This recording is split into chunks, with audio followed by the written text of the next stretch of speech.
할렐루야. 예, 주님의 사랑과 평강이 함께 하시길 예수님의 이름으로 축원합니다. 오늘 말씀의 제목은 예배 회복이라는 제목으로 함께 말씀을 나누도록 하겠습니다. 우리가 참 그동안 이 코로나로 인해서 예배가 제대로 드려지지 못했어요. 그래서 이제 정말 그 하나님께서는 예배 회복에 대해서 말씀을 하시면서 예배 회복을 위해서 너희가 힘쓰라, 이러한 저에게 말씀을 주셨어요. 그래서 오늘 예배 회복에 대해서 말씀을 전하고자 합니다. 여러분, 우리는 참된 예배자들로 하나님 앞에 서야 합니다. 참된 예배가 회복되지 않고 참된 예배자들로 하나님 앞에 세워지지 아니하면 우리는 하나님의 뜻도 알지 못하고 하나님께 영광 돌리지도 못하고 하나님을 기쁘시게 해드리지 못하고 하나님을 내 마음을 힘들게 하고 어렵게 하고 슬프게 만드는 그런 결과가 나타나서 정말로 우리는 하나님께로부터 은혜를 받지 못하고 복을 받지 못합니다. 벤겔은 요한복음 4장 24절에서 말씀했어요. 하나님 말씀에 대해서 하나님은 영이시니 예배하는 자가 영과 진리로 예배할지니라고 이렇게 말씀하셨는데, 이 점에 대해서 언급하기를 여기 영은 보혜사 또 성령을 가리키고요, 진리는 진리 대신에 예수님을 가리킨 것이라고 하였습니다.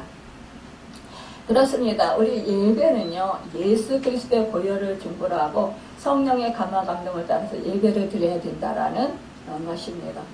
우리가 하나님을 섬긴다고 하면서 우리가 참된 예배자들로 살아가지 않는다면 하나님과 우리에게는 상관이 없다라는 거예요. 왜냐, 하나님을 사랑하고 하나님의 사랑을 받은 자들은 하나님께 예배하며 하나님과 함께 동행하는 삶을 살아야 되기 때문입니다. 우리가 하나님을 예배하지 않고 하나님을 경배하지 않고 하나님을 경외하지 않는다면 우리는 내 멋대로 살아가게 된다라는 거예요. 우리가 예전에는요, 일어나면 바로 부모님에게 문안 인사를 드렸어요. 그렇지만 지금은 이제 세대가 바뀌어서 지금은 부모와 자식이 떨어져서 살고 있고, 또 지금은 이제 이렇게 각자 살기 때문에 부모의 안부를 묻고 그 문안 인사를 드리는 것은 지금은 하지 않습니다. 그러나 정말 예전에 우리의 그런 그 문화가 참으로 하나님께서 이뻐하시는 문화였던 것을 볼 수가 있어요. 여러분, 그래야 그 질서가 올바로 잡히고 또한 그 가정이 평안합니다. 그렇듯이 우리가 하나님께 예배드리고 항상 하나님을 경외하고 하나님께 그 모든 것을 그 말씀을 듣고 또 그 말씀을 따라서 우리가 순종하고 행하며 살아가는 것, 그것이 우리에게는 복이라는 것입니다. 우리가 예배가 제대로 세워지지 아니하면 우리는 하나님의 음성을 들을 수도 없고요, 하나님의 인도를 잘 받지를 못합니다. 그래서 나의 생각과 나의 그런 가치관으로 살아가게 된다라는 거예요. 그렇기 때문에 하나님의 그 말씀을 어떤 말씀인가 생각지도 아니하게 된다라는 것입니다. 그렇기 때문에 우리는 멸망으로 치닫을 수밖에 없다라는 것입니다. 우리 주님을 믿는 성도들의 하나님에 대한 사랑과 신앙생활의 정점은 우리가 어디에서 나타날 수 있을까 생각해 볼 때 그것은 바로 하나님께 드리는 예배에 있다라는 것입니다. 사실 예배는 구속받은 우리 하나님의 자녀들이 하나님께 드릴 수 있는 가장 귀중한 의식입니다. 누구든지 하나님에 대해서 더 잘 알게 될수록 하나님께 더욱더 자신의 사랑과 경배를 드리게 돼요. 바로 이 마음의 표시가 하나님을 향한 예배라는 것입니다. 하나님을 인격적으로 만나고 정말 내가 극악무도한 죄인인데 나는 소망이 없는 자였었는데 하나님께서 나를 사랑해 주셔서 성령을 보내주시고 나를 택해 주셨다라는 것, 또한 나를 불러주셨다라는 것, 그리고 내가 정말 제사함 받을 길이 없는데 우리 하나님께서 나의 죄를 사해 주셨다라는 그 은혜를 깨닫고 나면은요, 너무너무 감사한 거예요. 야, 나 같은 죄인이 무엇이길래 그렇게 이토록 사랑하시나. 아니, 목숨 바쳐서 몸버려 피 흘려 죽기까지 나를 살리려 그렇게까지 희생하셨나. 그 은혜를 생각할 때 그 은혜가 너무 감사하고 감격스러운 거예요. 갚을 길 없는 은혜, 한없는 은혜. 정말 어찌 이 은혜를 보답할 수 있을까. 우리가 부모님의 사랑, 부모님의 은혜, 부모님의 헌신을 깨닫는 자는요, 부모가 그렇게 소중할 수가 없는 거예요. 그래서 내가 정말 부모에게 효도하고 싶고 부모에게 무엇인가 정말 잘 해드리고 싶은 그런 마음이 용수숨친다라는 거예요. 그렇기 때문에 뭐예요? 정말 자기가 힘들고 고통스러워도 힘써서 그렇게 정말 그 부모를 위해서 애쓰는 그런 최선을 다하는 삶을 산다라는 거예요. 어린 아이일지라도 부모의 사랑과 부모의 그 은혜를 알면은요, 어려서부터도 부모의 말을 잘 듣습니다. 그리고 부모를 어떻게 하면 기쁘게 해드릴까? 부모에게 어떻게 하면은 좀 마음을 좀 흡족하게 해드릴까? 그런 마음으로 뭐예요? 정말 열심히 자기가 주어진 상황 속에서 최선을 다하는 것을 보게 돼요. 그러니까 어려서부터 자원함으로 기쁜 마음, 엄마 고생하고 아빠 고생하시는 거 정말 나를 위해서 이렇게 애쓰시는구나. 이거를 깨닫는 자식은 뭐예요? 자기가 놀고 싶어도 안 놀고 이 엄마 아빠를 졸졸 따라다니면서 돕는다라는 거예요. 엄마 아빠가 무엇을 좀 해드리면 좀 엄마 아빠 일을 좀 거들어 드릴 수 있을까? 이렇게 생각된다라는 거예요. 우리 어렸을 때, 그 예전에 물론 우리 때 어른들은 더 그러셨죠. 그분들은 물론 이제 부모님들에게 정말 효도하고 살았던 것 같아요. 그분들은 그 어려서부터 부모님을 돕고 그것이 일상생활이 되었던 것 같습니다. 그런데 요즘에 들어서는 그런 게 없잖아요. 부모가 자식을 무조건 섬겨야 된다라는 정말 그것이 아주 어린 아이들부터 이렇게 그 마음이 팽팽하게 들어있는 것을 볼 수가 있습니다.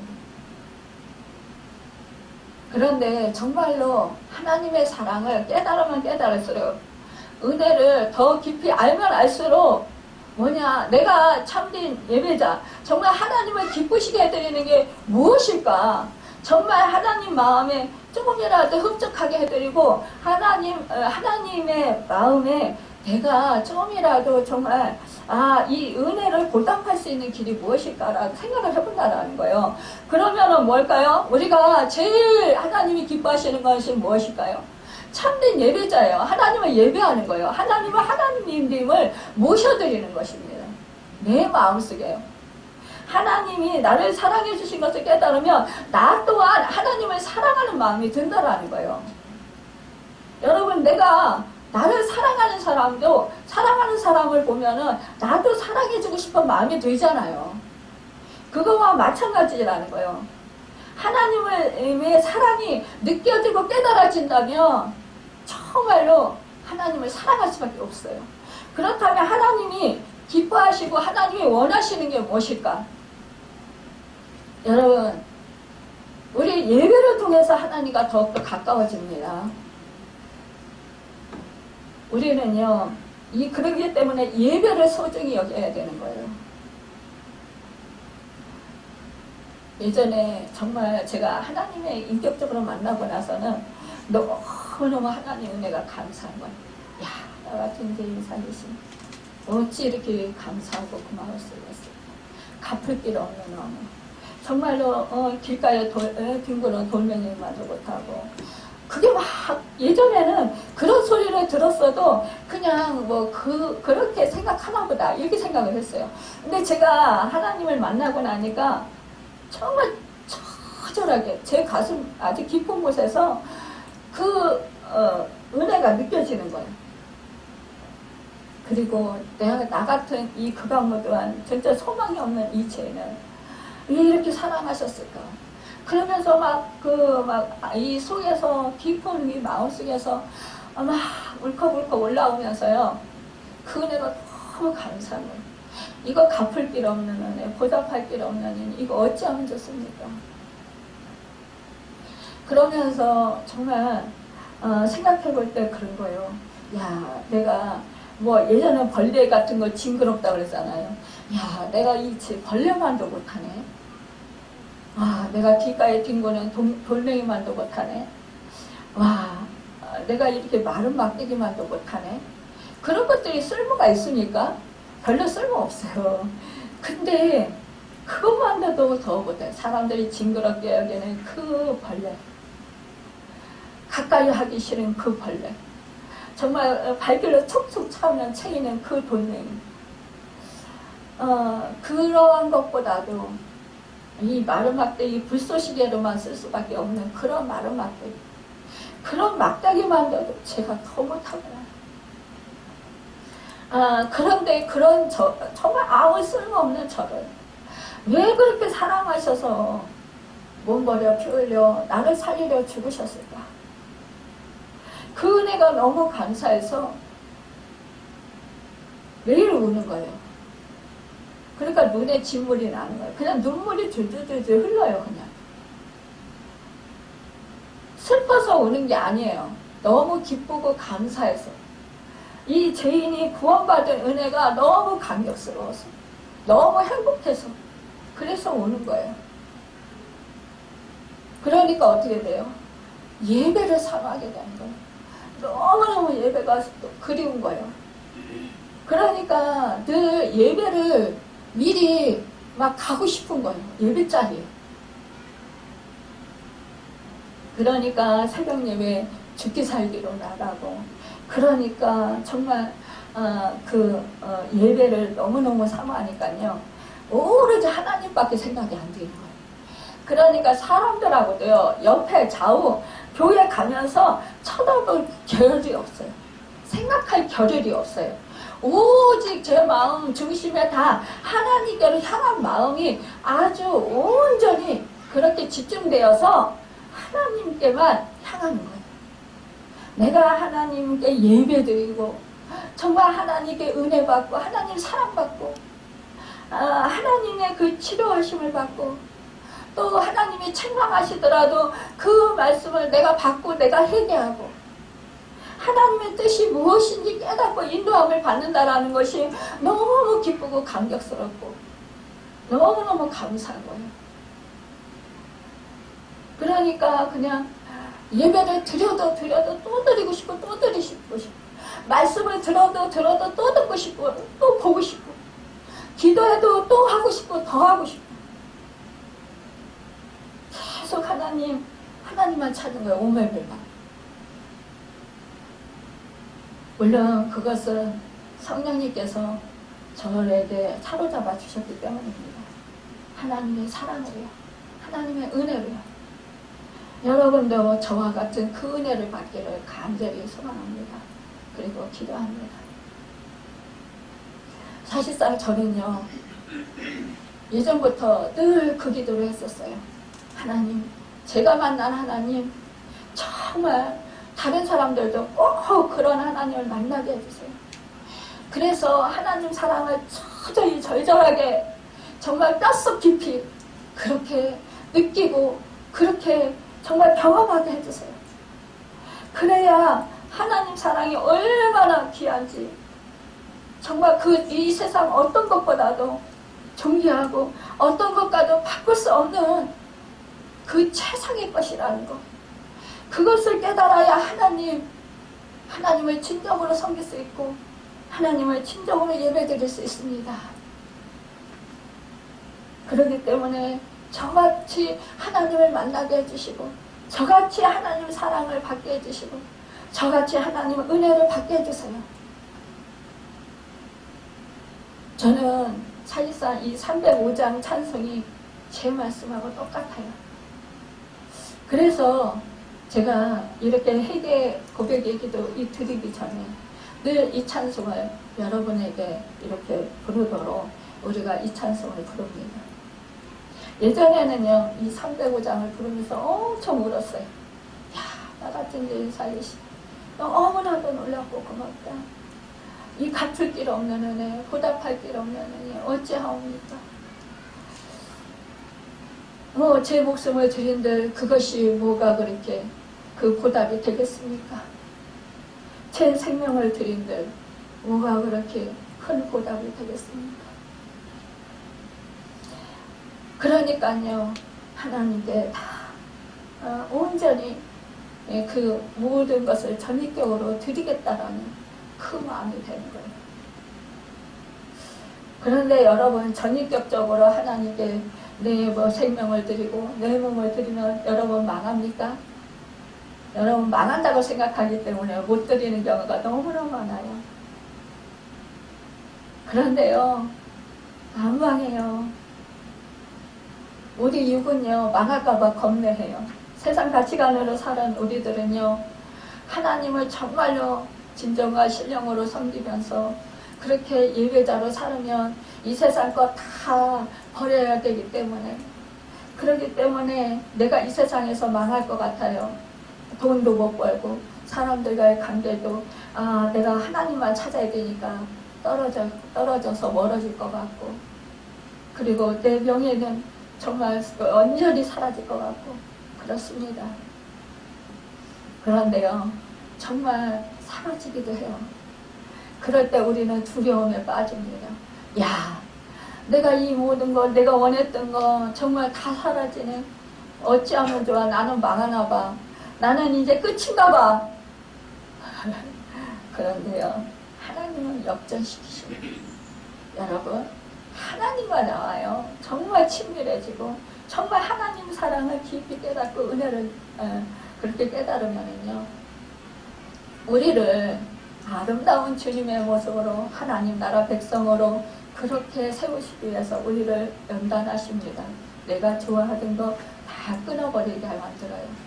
하지만 그 끊어버리는 것이 아픔이고 슬픔이고 고통이지만, 그러나 그 고통이 이제는 뭐가 되냐, 아름다운 주님의 형상을 이루는 주님의 사람으로 영원한 생명을 소유한 자로 바뀌어진다는 거예요. 여러분, 이 세상에 살면서 슬픔과 수고뿐이라고 했습니다.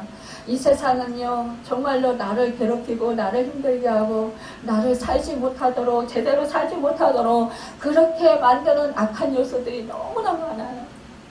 그런데 그때마다 여러분, 그 환경에, 그 상황에 따라서 슬퍼하고 괴로워하고 좌절하고 낭망하고 나 죽겠다고 그렇게 울고불고 할 것입니까? 언제까지 그러고 살 건데요? 사람의 말 한마디에 내 감정이 다 빼앗기고 송두리째 빼앗겨서 내가 죽을 것 같고 엎드려질 것 같고, 그래, 살 맛이 안 나고, 이러한 감정들이 여러분 수시로 변화된다라는 거예요. 사소한 말 한마디에 내가 금방 무너지고 금방 기뻤다, 금방 슬퍼졌다, 금방 좌절했다, 금방 절망했다. 우리는 상황에 따라 그렇게 변할 수 있다는 거예요. 그런데 우리 주님이 정말 나와 함께 하시고 내가 주님과 사랑을 하면 어떻게 변하겠냐. 그런 거, 세상 풍파 아무리 몰려와도 내가 평안을 유지한다는 것입니다. 그리고 내가 생각한 것이 그대로 이루어지고 내가 말한 것이 그대로 이루어지고, 여러분, 하나님 나라가 이루어진다는 거예요. 내가 기도한 것이 그대로 이루어지고, 그 놀랍지 않습니까? 내가 한 것 같은데 주님이 하시는 거예요. 그러면은 내가 사는 것 같은데 주님이 사시는 거예요. 우리가 그 능력으로 살아야 되잖아요. 그런데 언제까지 인간의 그 본성을 가지고 살겠습니까? 그건 영원하지 않습니다. 우리가 수시로 흔들리고 수시로 넘어지고 자빠지고. 여러분, 그렇게 언제까지 상황과 현실에 마음을 뺏겨서 쓰러지고 넘어지고 좌절하고 절망할 건데요. 하나님께서는 나 이에는 다른 신을 내게 있게 말지니라. 출애굽기 20장 3절에서 말씀하셨습니다. 하나님께서는 예수님께서는 사탄이 시험을 받으실 때 주 너희 하나님께 경배하고 다만 그를 섬기라 하였느니라. 이렇게 말씀했습니다. 그러면서 어떻게 했냐? 마귀를 물리치셨다는 거예요. 여러분과 저는 뭐예요? 세상의 부귀영화를 따라서 산다라는 거예요. 그러니까 예수님께서 광야에서 40일 금식기를 하셨을 때, 물도 마시지도 않으셨을 때, 떡도 먹지 않으시고, 그때 뭐예요? 사탄이 와서 시험을 하는 거예요. 우리가 제일로 원하는 거, 먹고 마시는 거. 네가 하나님의 아들이거든. 이 돌들로 떡을 만들어 먹어라. 여러분, 그러니까 뭐예요? 우리 주님은 사람이 먹고 마시는 것이 달린 것이 아니라 하나님의 말씀에 그 입에서 나오는 말씀으로 산다 하십니다. 우리는 떡으로 산다라고 생각을 하기 때문에 우리는 불안한 거예요. 우리는 정말로 그 높아지지 아니하며 우리가 부귀영화를 누리지 아니하며 우리는 죽는다라고 생각하는 거예요. 다른 사람들 사는 사람, 세상 사는 사람들, 그 사람들을 보면서 비교를 하는 거예요. 저 사람은 저렇게 부귀영화를 누리고 사는데 왜 나는 하나님을 믿는다? 왜 이렇게 쪼그라들어서 이렇게 가난하게 살까? 왜 이렇게 고통스럽게 살까? 왜 이렇게 힘들게 살까? 도대체 하는 일이 왜 이렇게 안 될까? 하나님이 나를 사랑하는 거 분명한 것 같은데 왜 나는 자식들한테 이렇게 멸시와 천대를 받을까? 여러분, 내 속에 아직도 내가 주님을 온전히 신뢰하지 못하는 마음이 있기 때문에 하나님은 내가 사랑하는 것을 통해서 오히려 나를 공격하게 하신다는 거예요. 공격당하게 만든다는 거예요. 나를 슬프게 하고 나를 아프게 하고 나를 찔르는 가시가 된다는 것입니다. 그래서 내가 사랑하는 것을 통해서 하나님은요 없애게 하시든가 아니면 오히려 나를 괴롭게 만들어서 내가 아주 질리도록 만드시는 거예요. 근데 내가 그것을 완전히 포기하고 정말로 하나님 사랑, 하나님만 섬기면 어떻게 되냐? 그때는 다 주셔요. 주시고 그 자식도 나를 대적하고 나를 가시가 됐던 그 자식도 나를 사랑하고 나를 존경하고 나를 섬기게 돼요. 여러분, 또한 그 나를 괴롭히던 사람도 나를 존중하고 나를 높여주게 된다는 거예요.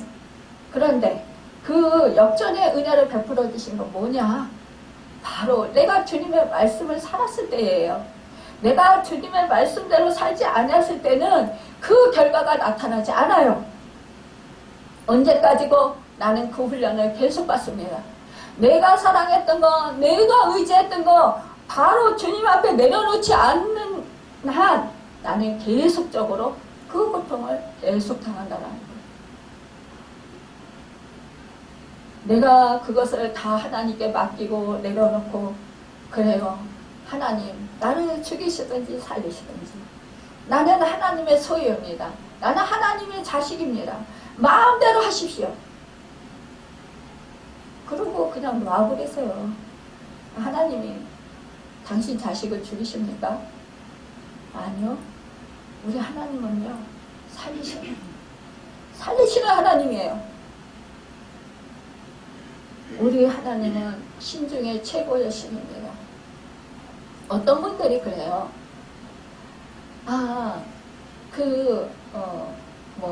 점을 치는 사람들, 무당들, 그 사람들도 신을 섬기잖아요. 또 불교도 신을 섬기잖아요. 그런데 그 신을 섬기는데 똑같잖아요. 이렇게 말을 해요. 아니요. 똑같지 않아요. 그것들은 하나님을 흉내내는 거예요. 흉내내고 영적인 존재들이기 때문에 똑같이 하나님을 흉내내기 때문에 그대로 하는 것 같아요.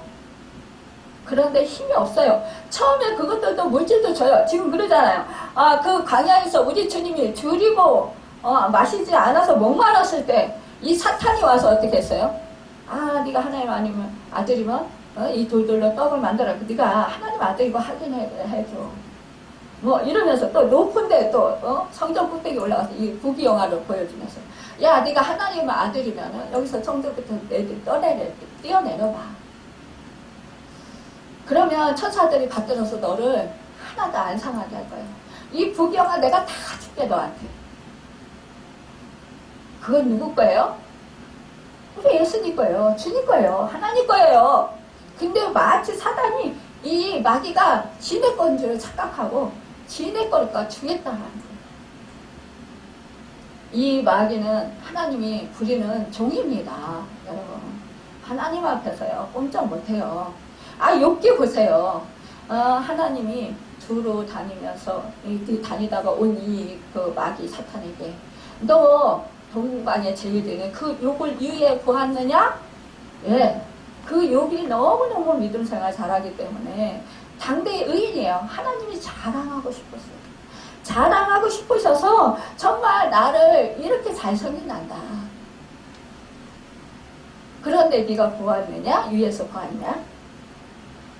그러니까 아예 하나님께서 뭐 사르타리 같이 뭐 많은 재산을 주시고 그리고 뭐 아들 자식들도 10자식이나 주시고 뭐 건강도 주시고 부족함이 하나도 없게 해주셨기 때문에 너무너무 평안하기 때문에 하나님을 잘 섬기는 것입니다.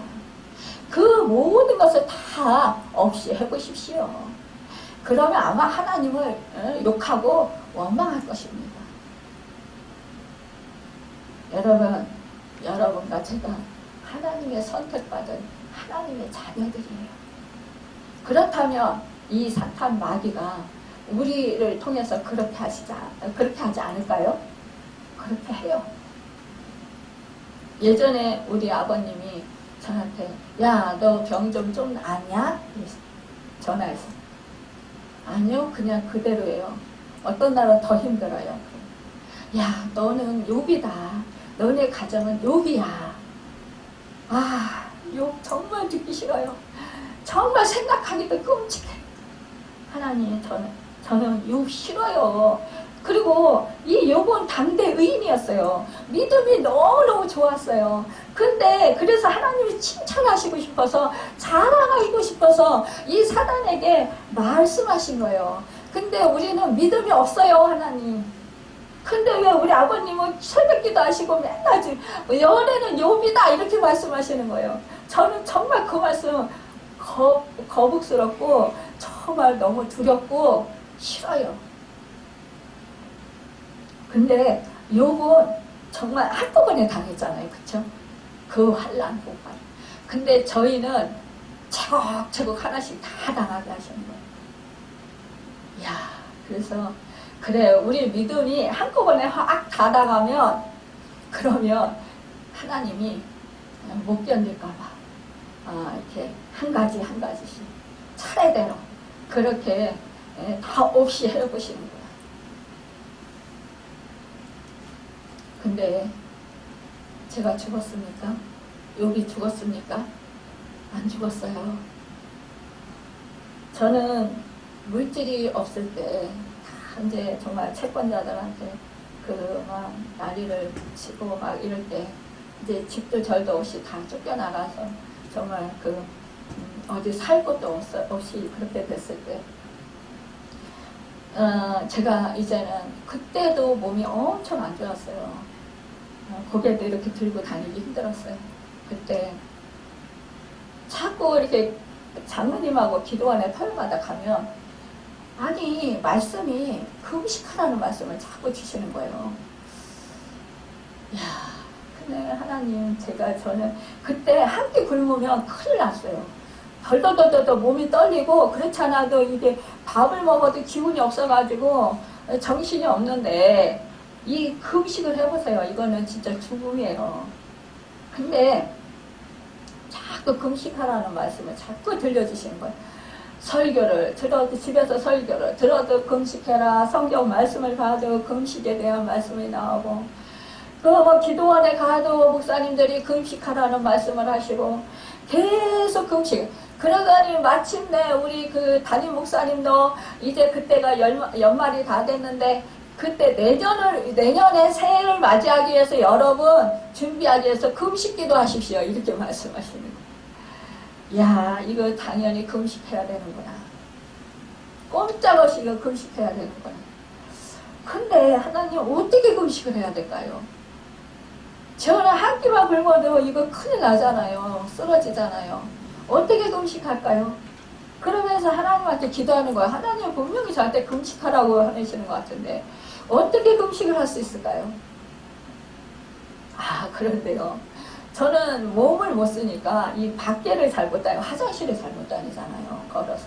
만약에 금식한다. 그러면 진짜 이제는 그 앉은 자리에서 그냥 금식해야 되는 건데, 그런데 그 안에서 진짜 집안같이 생긴 그런 데서야 이제 화장실 바로 가까이 있고 이런데 그런 데라야 금식이더라도 이렇게 뭐 강남금식이나 뭐 이런 데는 밖에 나가야 되잖아요. 걸어 나가야 되잖아요. 그래서 하나님 제가 어떻게 금식을 어느 기도원에 가야 될까요? 그러고 기도했는데요. 세상에 우리 친구를 통해서 딱 단식 기도원을 딱 가르쳐 주는 거예요. 아니 하나님은 저한테 열흘 금식이 떨어졌어요. 하루도 한 끼도 못 굶는 사람은 열흘 금식하라고요. 어떻게 열흘을 금식해요?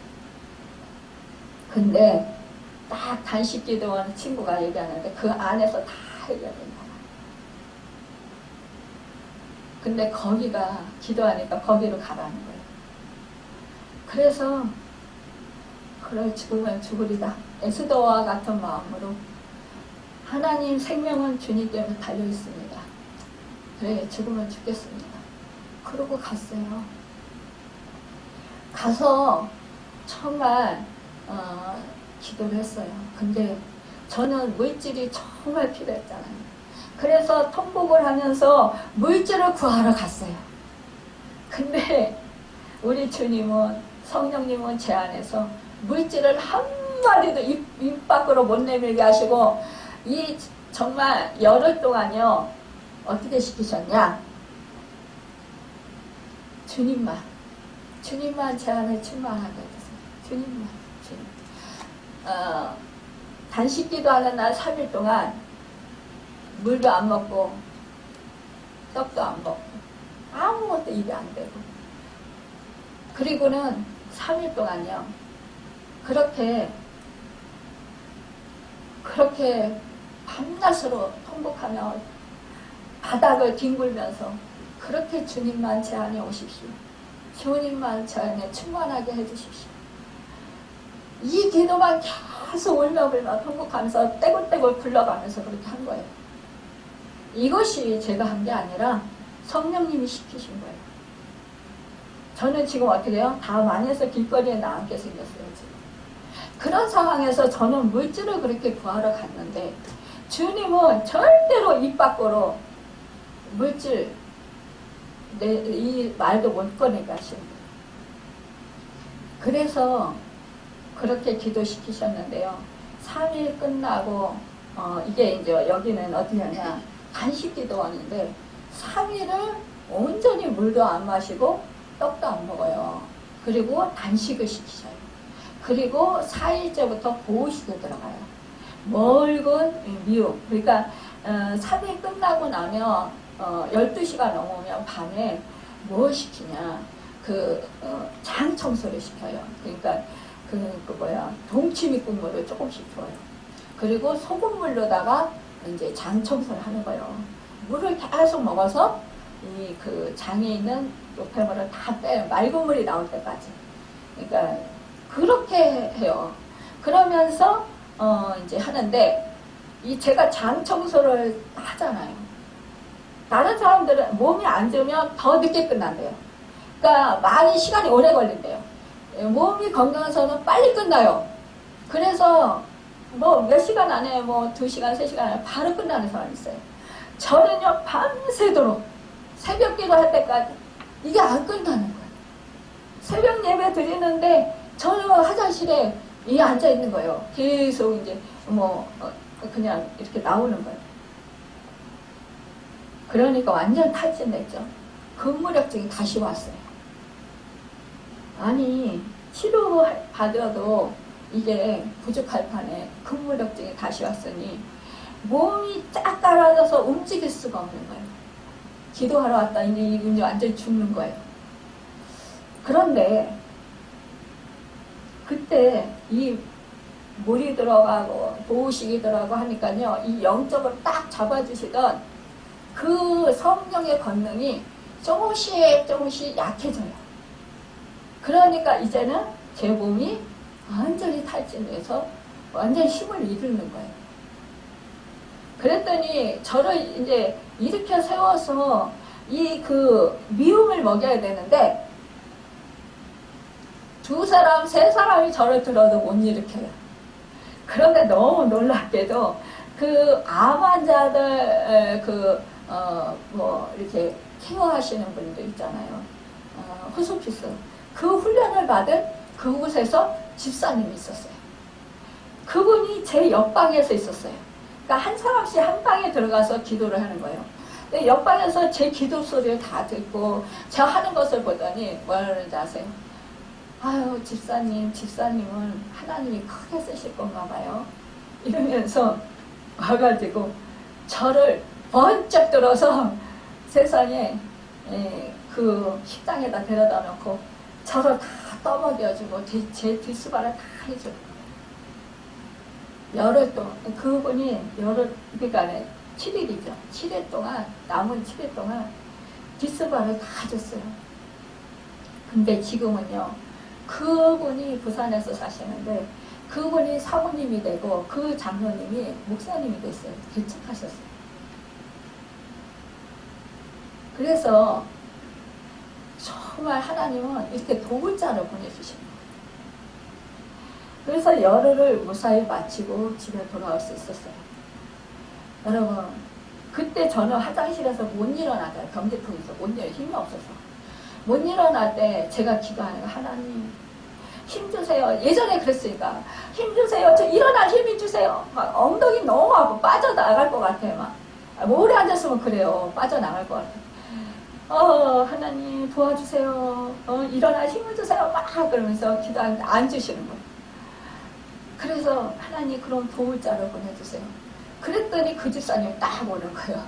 그 집사님 딱 이렇게 가지고 딱 이렇게 데리고 가요. 근데 그 집사님이 이렇게 하면 저도 움직여져요. 그리고 몸이 가벼워져. 참 신기했어요. 그래서 이 교육이 참 중요하구나. 사람 몸 다루는 그것을 교육받는 것이 참 중요하구나, 이런 걸 느꼈습니다. 여러분, 우리가요 죽을 것 같은데 그런데 하나님은 살리신다라는 거예요. 내가 죽고자 하면 살고요, 살고자 하면 죽어요. 그런데 그때는 물질을 안 주셔서 연단하셨지만 지금은 다 회복시키시고 이렇게 교회를 이렇게 하시고 여러분 돕는 자로 세우시는 거예요. 우리 성도님들 정말 가난하고 힘들었던 분들 오셔서 다 부유케 되셨잖아요. 물질적으로 축복 많이 받았어요. 근데 믿음이 더 성장해야 되는데 물질적으로 축복 받으니까 믿음들이 성장하지 않고 믿음들이 연약해져요. 물론 환경도 아이들이 태어나고 그래서 힘든 환경도 되지만 그러나 예배에 집중하지 못하는 모습이 너무 안타까웠어요. 여러분, 우리가 내가 물질이 필요해서 물질 주시면 정말 내가 필요한 거 주시면 내가 믿음 생활 잘할 것 같고 참된 예배자로 살아갈 것 같지만 그렇지 않다라는 거예요. 주시면 그때 처음에는 고맙고 감사하고 그래서 믿음 생활 잘하겠다고 하면서 열심히 해요. 그러나 그게 몇 년이나 될까요? 몇 개월이나 될까요? 저는 사실상 실망을 많이 했어요. 저는 죽어라고 기도했어요. 여러분들 몸 아프고 여러분들 사실상 가난하고 힘들고 고통받고 사람들과의 관계가 어렵고 힘들면 죽으라고 금식하면서 여러분을 위해서 기도했습니다. 그런데 막상 여러분들이 응답받고 정말 부유해지고 관계가 치유되고 회복되고 화목해되고 또한 몸이 건강해지고 그러고 나서 어떻게 했습니까? 하나님을 더 가까이 하는 것이 아니라 하나님과 더 멀어지는 것을 보게 되면서 저는 탄식할 수밖에 없었어요. 이것이 아닌데 이건 너무너무 잘못됐다. 야, 세상적인 거 이거 잠시 있다가 없어질 거 사라질 거 이것 때문에 내가 금식하면서 하나님께 기도했는데 저는 뭐예요? 영적으로 바로 세워다 주시라고. 하나님과 관계가 친밀해지고 정말 하나님 사랑 더 깊이 깨닫고 하나님과 관계가 더욱더 아름다워지라고. 하나님 사랑 더 많이 받고 하나님 은혜 더 많이 받고 하나님 영광에서 살라고. 하나님의 권능을 받아서 하나님의 능력으로 살라고. 그렇게 여러분들을 위해서 기도했는데 그게 아니란 말입니다. 우리가요 응답받으면 야, 그 교회 정말 능력 있어. 그 목사님 정말 능력 있어. 치료받으면 귀신이 떠나가면 그 교회 목사님 능력 있어. 받을 때는 좋죠. 받고 나서 몇 달이나 될까요?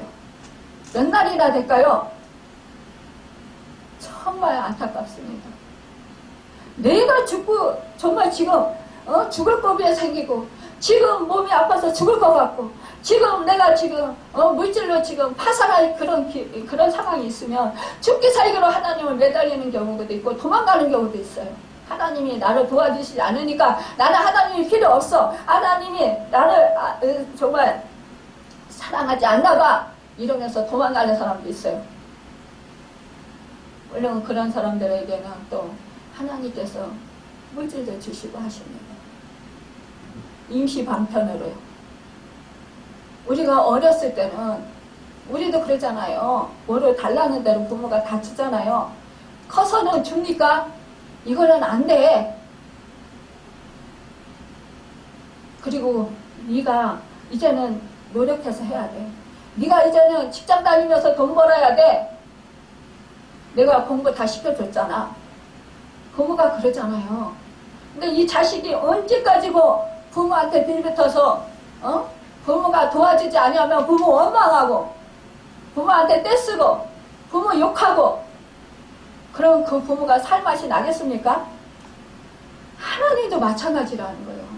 여러분들이 그런 은혜를 받았으면 신앙이 성장해야죠. 더 하나님의 은혜를 삼아야죠. 하나님의 은혜를 삼아하지 않고 내가 지금 믿음이 좋은 줄 알아요. 여러분 하나님의 은사들을 많이 주셔요. 은사 받을 때 좋아요. 그러면 하나님의 영광을 위해서 쓰라고 은사 주는 거지 내 영광을 위해서 쓰라고 은사 주는 거 아니에요. 왜 이기적으로 신앙생활 합니까?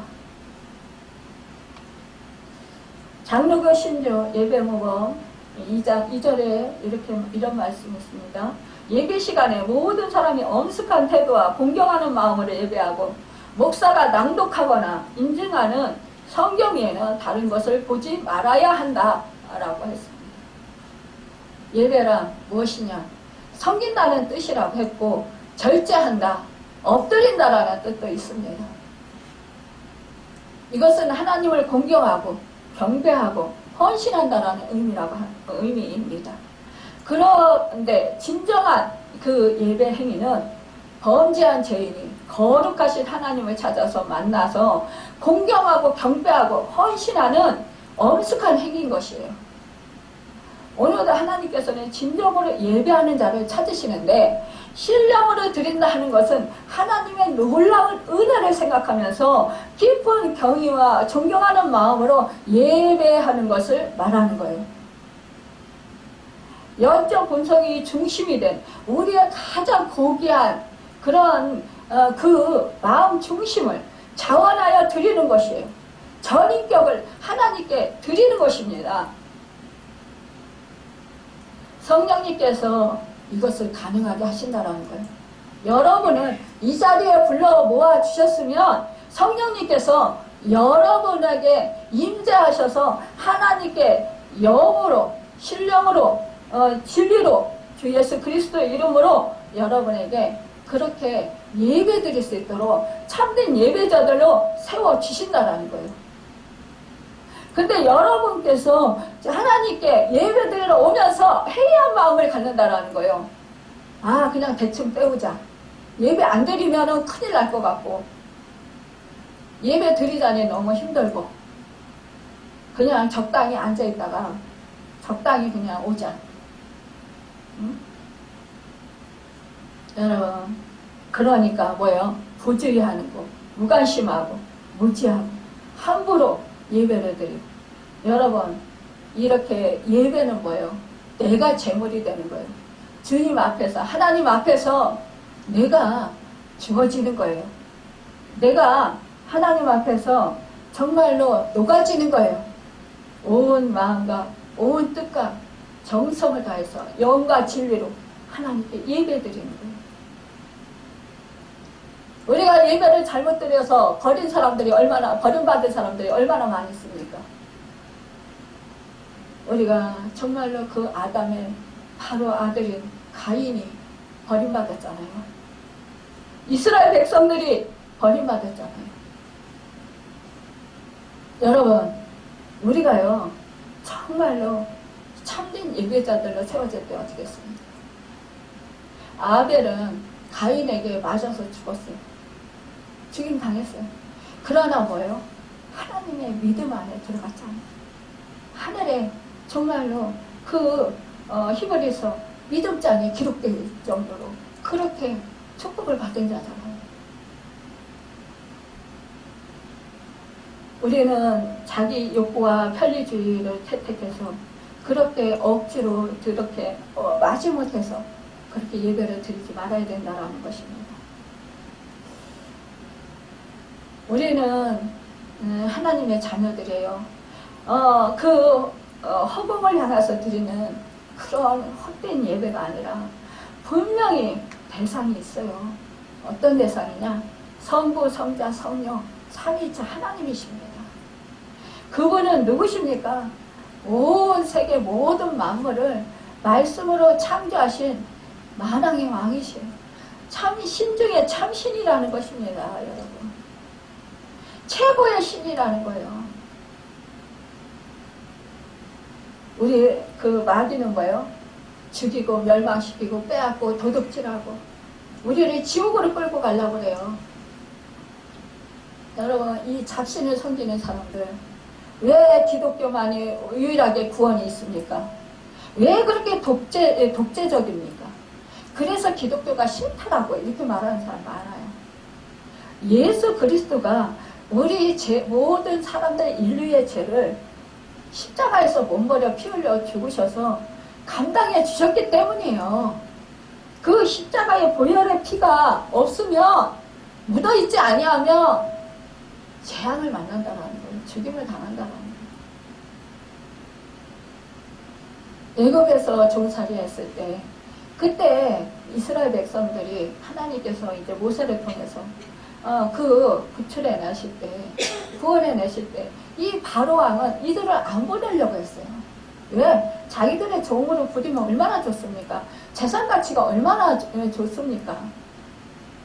자기들은 수고하지 않아도 놀고 먹어도 이 종들을 부리면서 정말 이 종들이 수고하고 애쓴 거 다 누리면서 평안하게 살 수 있는데 이 종들을 내보내기 쉽겠어요? 안 내보내려는 거죠. 결국 10가지 재앙, 결국은 장자의 재앙에 가서 어떻게 했습니까? 그때까지도요, 이 재앙이 있을 때마다, 이제, 그래, 보내줄게. 그렇지만, 아이들은 가지 말고, 너네만 가고, 이런 식으로. 이렇게 하다가, 결국은 뭐예요? 장자, 종의 집의 장자든지, 가축의 장자든지, 왕의 장자든지, 누구의 장자든지, 장자는 죽임을 당했다는 거예요. 구연의 피가 묻혀지지 않은 그 문설주에, 임방에 발라지지 않은 그 집들은 다 장자가 죽었어요. 그러나 그 문설주와 임방에 그 어린 양의 피가 묻어있는 집들은 장자가 죽지 않았어요. 재앙이 넘어갔어요. 여러분과 제가 보혈의 피로 묻혀진 사람들입니다. 우리 주님이 십자가에서 몸버려 피 흘려 죽으셔서 우리의 죄값을 치러주셨다는 말입니다. 그래서 우리는 의로운 사람들이 되었다는 말입니다. 하나님의 자녀가 되었다는 거예요. 우리가 의로워서 의로운 사람이 되었습니까? 아니에요. 우리는 의롭지 않아요. 우리는 여전히 육을 있기 때문에 본질상 진노의 자녀들이에요. 우린 저주받은 인생이에요. 우리 죄 파보세요. 정말로 여러분 깊이 하나님을 여러분 성령으로 조명해보세요. 조명해보면 내 자신을 들여다보면 내 내면 세계를 들여다보면 들여볼수록 더욱더 죄악이 얼마나 많은지 헤아릴 수 없을 정도가 돼요. 그래서 여러분 통곡을 하게 돼요. 아, 내 속에서 정말로 죄가 왕노릇하는구나. 그러니까 사도 바울은 뭐라고 합니까? 오라 공고한 자라다. 이 사망의 몸에서 누가 나를 건져내랴. 한 법으로는 하나님의 법을 따르고 한 법으로는 내가 사망의 법을 따르구나. 이 두 마음이 서로 싸우니 어찌하면 좋냐. 내가 공고하다라는 거예요. 여러분 우리가 성령을 받아서 주님의 사람들이 됐어요. 하나님 백성들이 됐어요. 그러나 우리 속에는 여전히 더럽고 추악한 죄성이 자리하고 있다는 거예요. 그러나 우리 주님이 뭐예요? 우리의 원죄와 우리 주님이 그 예전에 그 과거에 지은 죄, 지금 현재에 지은 죄, 미래에 지은 죄까지도 다 사해 주셨다는 거예요. 그렇다고 해서 우리는 또 죄를 지어도 죄입니까? 아니에요. 여러분 이단은 그래 제사함 받았으니까 한 번 제사함 받았으니까 우린 아무렇게나 살아도 돼. 이렇게 말한다는 거예요. 그래서 부부지간에 서로 싸우고 그래서 그 가정이 갈라지고 깨지고 그런 경우가 너무 많다라는 거예요.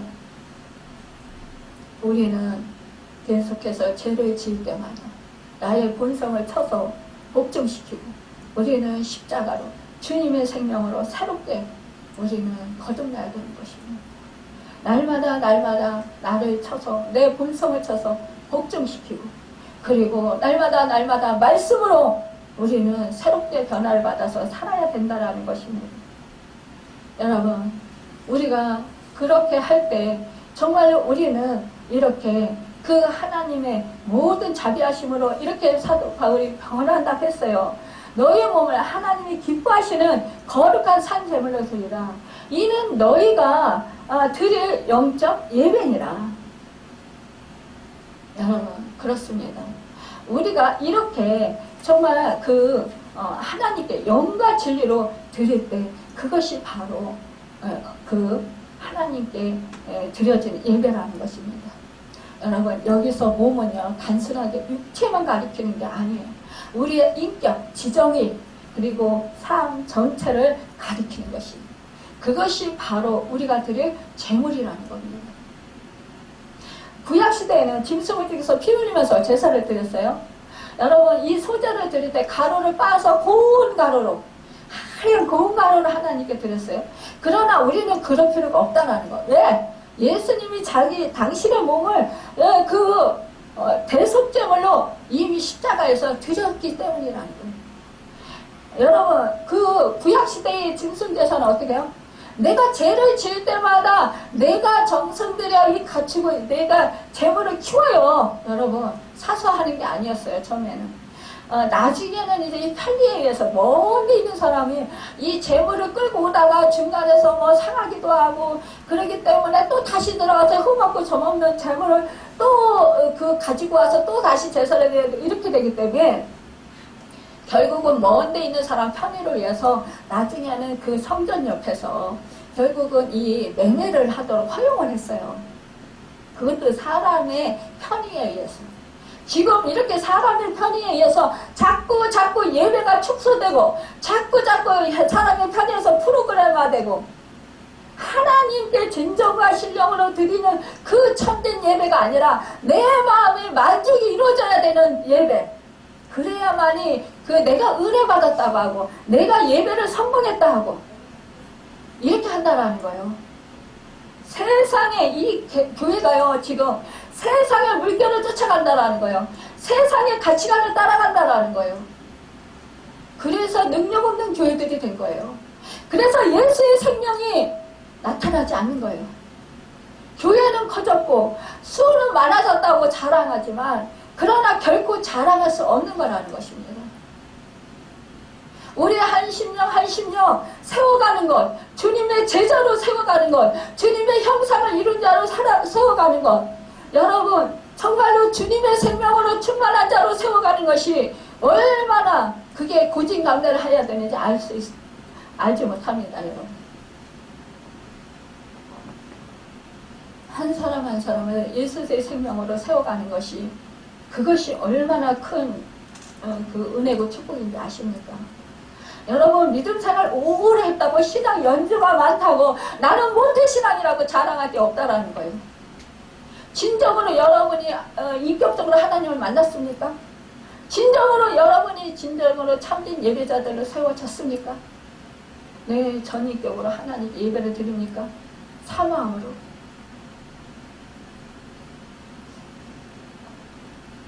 이렇게 편의지.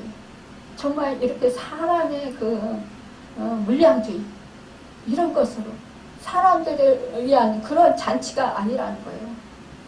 교회는 예수의 생명이 있는 곳이라는 거예요. 하나님이 거하시는 것이라는 거예요. 우리 한 사람 한 사람이 예수를 믿으면 예수의 생명이 이제 여러분과 저에게 있습니다. 한 사람 한 사람이 성전이에요. 돌아다니는 성전. 그렇기 때문에 우리는 거룩한 삶을 살아야 되는 거예요. 우리 하나님께서 내가 거룩하니 너희도 거룩하라 말씀하셨다는 거예요. 제가 설교가 길다고 여러분들 말씀하시지만 예전에는 더 길었어요. 정말 은혜를 사모하는 자들은 어떤지 알아요? 지금 중국에서는요. 중국뿐만이 아니라 지금 미종족 국가들 있잖아요. 북한에는 생명을 걸고 지금 예배를 드려요. 중국에서도 마찬가지고. 여러분 반기독교 그런 나라에서요. 여러분이 지금 뭐 핍박이 없고 박해가 없고 예수 믿는 거에 대해서 아무런 제재가 없으니까 무슨 그냥 해이해져가지고 그냥 내가 하나님의 위로를 받아야 되고 내가 하나님께 치료를 받아야 되고 내 문제가 해결받아야 되고 이거에 급한 거예요. 여러분이 예수의 생명을 전하기 위해서 내가 받은 은혜에 감사해서 영혼들의 소중함을 알고 정말 그 멸망으로 지옥불로 꺼져가는 그 생명들을 품고 얼마나 여러분이 기도하셨습니까? 정말 눈물 뿌려서 기도를 얼마나 하셨어요? 그 영혼들을 위해서 여러분도 얼마나 전도했습니까? 내 영혼이 얼마나 소중한가를 여러분 깨달습니까? 내가 지금 지옥불로 지금 꺼져간다라는 생각을 안 해보셨습니까? 어떤 권사님이요. 미종생활 잘했는데 정말 교회에서 봉사도 많이 했어요. 마지막에요. 암에 걸려가지고 병원에 입원했는데 하나님이 자기를 버렸다라는 거예요. 하나님이 자기 병을 안 고쳐주고 이렇게 고통을 주시기 때문에 하나님이 자기를 사랑하시지 않았고 나는 속았다라는 거예요. 그러면서 울며 불면서 막 악을 쓰고 그러고요 안타깝게 죽었다라는 거예요. 여러분 이런 사람들 어떻게 생각하십니까? 그렇지만 평상시에 믿음이 별로 없는 것 같고요. 정말 저 사람 천국 갈 수 있을까? 그런 사람이요 나중에 마지막 그 죽음 앞에서 하나님을 찬양하고 나는 하나님 품에 안기어서 이제는 기쁩니다. 감사합니다. 그 처절한 고통 속에서도 하나님 기쁩니다 하면서 하나님을 바라보고 하늘을 바라보면서 하나님 감사합니다. 나를 사랑해 주셔서 나를 구원해 주셔서 나에게 영원한 생명을 주셔서 감사합니다 하고 가시는 분도 있어요. 이제 처음 믿음생활 이게 얼마 안 한 사람이요. 예전에 정말 우리가 권사님들하고 가서 예배를 딱 한 번 드려줬어요. 그분은 위축증인가? 그가 걸렸어요. 위가 쫙 달라붙어요. 그러니까 그래가지고 그 장이 딱 달라붙어요. 장 위축증인가? 그거 걸렸는데 장이 딱 달라붙어요. 먹지도 못하고 마시지도 못해요. 물론 이게 그런 병에 걸린 사람들 수술하면 낫기도 해요. 근데 이거는 수술해도 안 나서. 근데 이제 생명이 이제 정말 이제 위태로운 거예요. 그래서 저희가 가서 예배를 한번 드려주고 영접기도 받게 하고 남편도 영접기도 받게 하고 했어요. 근데 이 남편이요, 예배가 조금 길어지고 이렇다고 자기 안에 힘들다고 오지 못하게 하는 거예요. 그 다음부터. 근데 우리 하나님은 저한테 포도 그 액기스를 아무것도 못 먹으니까요.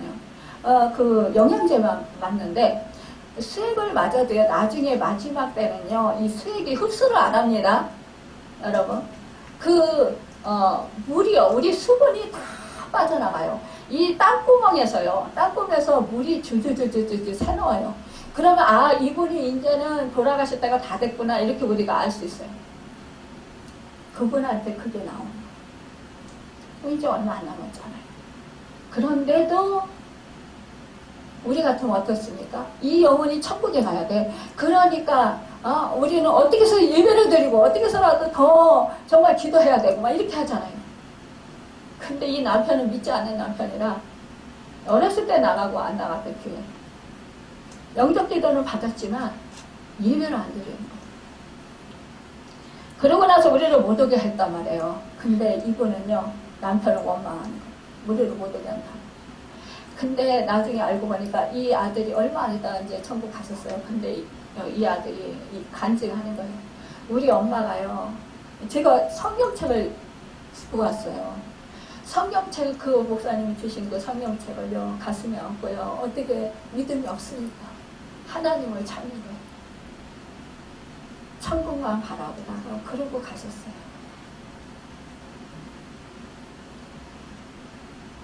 누가 구원받았을까요? 여러분, 이 중국에서 우리 목사님들이 간증하시는 거예요. 우리 노예 속해 있는 목사님들이, 또 교수님들이 말씀하시는 거예요. 중국에 가서 이제 복음을 전할 때 그 경찰들 있잖아요. 그 사람들이 잡으러 오잖아요. 그러니까 그 공안당들을 피해가지고 막 지하로 숨죠.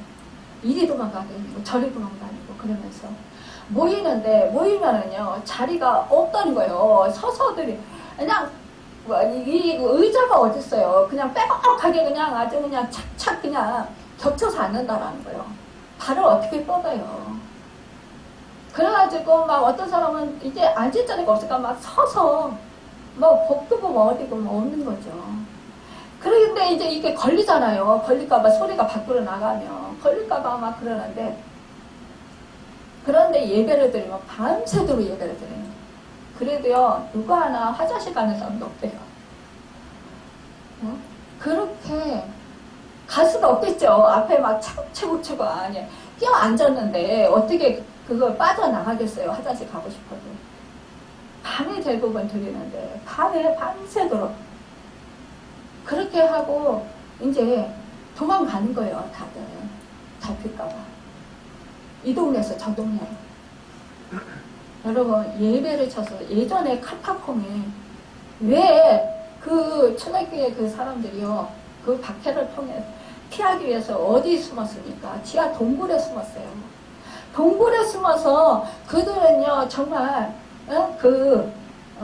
전혀 기도에 힘썼다는 거예요. 예배드렸다는 거예요. 우리가 그 예배자들로 변화되어야 되지 않겠습니까? 여러분, 길다고 지루하다고 힘들다고 탓할 게 아니라는 거예요. 내가 지금 한 말씀이라도 내 가슴에 지금 새겨야 되는 거예요. 받아야 되는 거예요. 하나님의 말씀을 받고 내가 하나님 말씀대로 살아야 되겠다, 순종해야 되겠다 결단하고 내 의지를 드리는 거예요. 우리는 여러분 여러분 변화가 안 되는 것이 왜 변화가 안 되는지 아세요? 말씀을 받고 이 1시간 예배 드리면 다 내가 하나님께 예배를 정말 잘 드렸어 이렇게 생각하는 거예요. 무슨 뭐 일을 해서 하나님께 뭐 아주 뭘 이렇게 공개한 것처럼 아주 내 할 일을 다 했다 아주 당당한 거예요. 그러면서 삶은 엉망이라는 말이에요. 말씀을 받았으면 말씀을 마음판에 새기고 나가서 그 말씀을 우리는 세상에 나가서 내 직장에서 내 가정에서 내가 거처하는 그 사이 속에서 여러분 그 속에서 내가 그 말씀을 붙들고 실천하고 해가고 그리스도의 향기를 드나누면서 살아가는 거예요. 이것이 바로 우리가 이 세대로 본받지 않는 거라는 거예요. 오직 마음을 새롭게 함으로 변화를 받아. 이것은 뭡니까? 마음을 새롭게 한다는 건 옛적의 그 마귀적이고 욕심적이고 육적인 그 마음이 아니라 이제는 주님의 마음, 주님의 생각, 하나님의 말씀을 가지고 내가 변화를 받아 성령으로 변화를 받아서 온전하신 하나님의 뜻이 하나님의 뜻이 뭐예요? 하나님의 말씀, 그 말씀을 가지고 기준으로 삼고 살아가는 거예요. 근데 여러분 어떻습니까? 저나 여러분이나 저도 그래요. 그래서 저도 통곡하고 회개할 때가 많아요. 목사도 완전하지 않아요. 여러분 저에게 기대하지 마세요. 그러나 노력은 합니다. 힘씁니다. 여러분 우리는 천국 가는 그날까지 우리는 주님의 형상을 이루어야 돼요. 주님을 닮은 사람들이 돼야 돼요. 주님이 제자로 살아가야 돼요. 그러면 능력이 없어요. 그렇지 아니하면 세상에 맨날 당하고 사탄에게 맨날 당하고 이리 깨지고 저리 깨지고 그리고 이 세상에 믿지 않는 사람들로 하여금 조롱당해요. 내가 성령이 충만하지 못할 때 이 세상 사람들한테 조롱받아요. 여러분 조롱받는데 내가 믿음을 지키다 조롱받는 건 괜찮아요. 내가 주님의 말씀대로 행하다가 손해보고 내가 업신여김당하고 무시당하고 욕받고 내가 실패하고 그런 거는 여러분 상이에요. 상 받아요. 하나님의 기쁨이 돼요. 그러나 여러분 내가 나를 지키기 위해서 내 욕심을 채우기 위해서 내가 말씀을 버리고 자꾸만 누구 탓하고 원망하고 또 환경을 탓하고 하나님을 원망하고 목사를 원망하고 여러분 교회를 원망하고 이러면 여러분 사탄의 밥이 되는 거예요. 우리 하나님이 우리를 보호막으로 쳐주십니다. 성령의 보호막으로 쳐주시고 우리를 지켜주셔요. 우리가 사단한테 해당하지 않으려고요. 그런데 여러분과 제가 나쁜 생각을 하든가 아니면은 뭐 누구를 미워한다든가 아니면 누구를 정죄한다든가 판단하면 사탄에게요 들어올 수 있는 길을 열어줘요. 보호막이 거친단 말이에요. 하나님이 보호해 주시던 그 보호막이 거친다라는 거예요. 그러면 사단이 영락없이 들어와요. 들어오면 그때 어떻게 합니까? 사단이 여러분과 제 마음속에 들어와서 자꾸만 이제 요동치게 만들어요. 그러면서 환경을 바라보게 하고 자꾸만 상황을 바라보게 하고 나를 힘들게 하는 그 사람이 원수짓을 더 한다라는 거예요. 나를 더 고통스럽게 한다라는 거예요. 그런데 말씀 붙들고 그 사람 영혼을 불쌍히 여기면서 기도하고 또 내가 잘못된 거 있으면 회개하고 그렇게 말씀으로 내가 실천하고 행하면서 용서하면서 그렇게 살면은 성령님이 도와주십니다. 그래서 결국은 인내하게 하시고 결국은요 승리하게 하셔요. 그래서 그 사람들이 오히려 여러분 앞에 와서 당신은 진정한 하나님의 사람입니다. 아 정말 당신 같은 사람은 없었어요. 믿음 생활을 하는 사람 많이 봤지만 당신 같은 사람은 없었어요. 정말로 믿음의 사람이군요. 당신을 보니까 나도 예수 믿고 싶어요. 이렇게 말할 수 있다는 거예요. 우리 한 사람 한 사람이 그렇게 행하고 산다라면 여러분 이 세상은 정말 우리는 빛이잖아요. 빛으로 찬란하게 빛난다라는 거예요. 생명의 빛으로 구원의 빛으로요. 하늘나라가 임한다라는 거예요.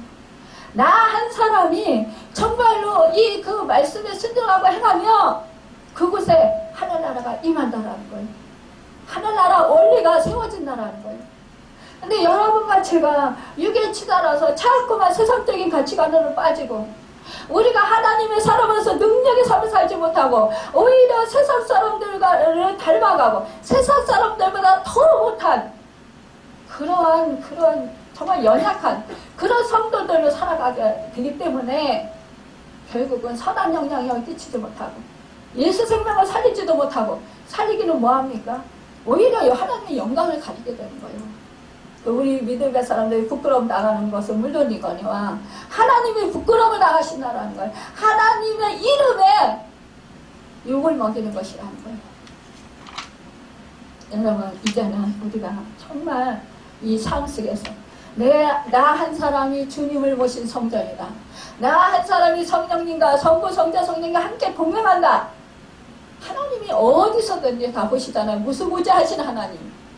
나와 함께 하신 하나님 내 생각도 아시고 내 마음도 아시고 내 행동 당연히 다 아시고 두려워하십시오. 하나님이요 멀리 계신 것 같이 생각하면 안 보시는 것 같이 생각하면 내 마음대로 행해요. 그러나 하나님이 나와 함께 하시고 다 보시고 계시고 아시고 계신다. 그러면 함부로 행하지 못합니다. 함부로 말하지 못한다라는 거예요. 여러분 이 의식을 가지고 참된 예배자들이 다르고 이 세상 가치관에 따라가지 말고 분별해서 하나님 뜻대로 하나님 말씀대로 살아서 날마다 정말 참된 예배자들로 승리하시고 정말 참된 예배가 희복되어서 하나님이 기뻐하시는 그 아벨의 제사가 되고 정말로 그 칭찬하시고 기뻐하시는 그래서 하늘나라가 이루어지고 하늘나라가 확장되고 많은 생명들이 살아나고 주께로 인도되는 그런 풍성한 열매를 맺는 주님의 형상이로 여러분과 제가 되시기를 간절히 바라고 예수님의 이름으로 축원합니다. 기도하겠습니다.